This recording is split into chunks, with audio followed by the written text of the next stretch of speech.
दोस्तों नमस्कार। आज मैं ये बताऊंगा आपको प्राचीन शिक्षा सबसे श्रेष्ठ क्यों मानी जाती है आज भी। क्योंकि वैदिक काल की शिक्षा, सदियों पुरानी शिक्षा जो है आज भी वर्तमान की शिक्षा से श्रेष्ठ क्यों मानी जाती है, इसका कारण क्या है।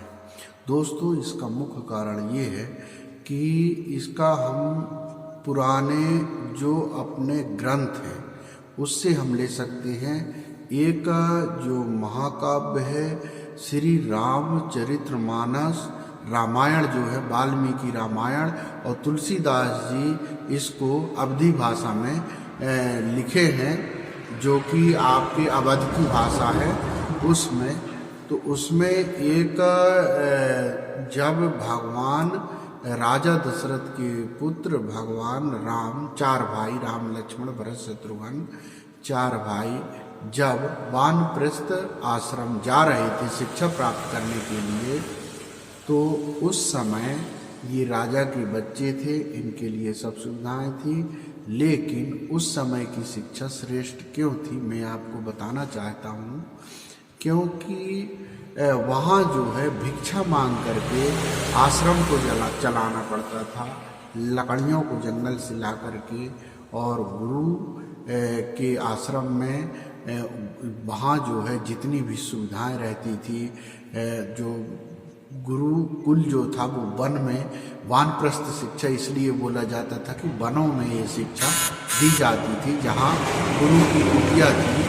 तो उनके जो गुरु थे वो गुरु वशिष्ठ थे, कुल गुरु थे। गुरु वशिष्ठ के आश्रम में जब राम लक्ष्मण भरत शत्रुघ्न चारों ये शिक्षा प्राप्त करने गए, तो उस समय माता कौशल्या चारों पुत्रों से बोलती है कि बेटे, आप जो गरीब बच्चे हैं, जो छोटे बच्चे हैं, जो उनमें और आप में कोई भेद नहीं है, आपको एक बराबर एक सम हो करके उनके जैसे ही आपको शिक्षा प्राप्त करनी है, तो ही आप श्रेष्ठ बन सकते हो।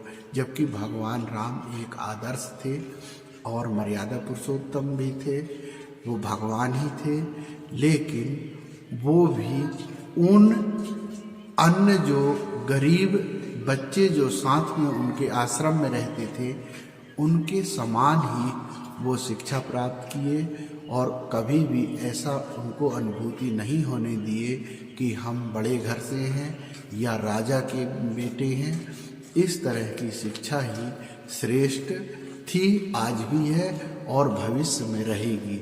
आज के वर्तमान समय में पारिवारिक शिक्षा हो गई है, और वैदिक शिक्षा, प्राचीन शिक्षा, गुरुकुल की शिक्षा, वानप्रस्थ शिक्षा, ये शिक्षाएं समाप्त हो चुकी है।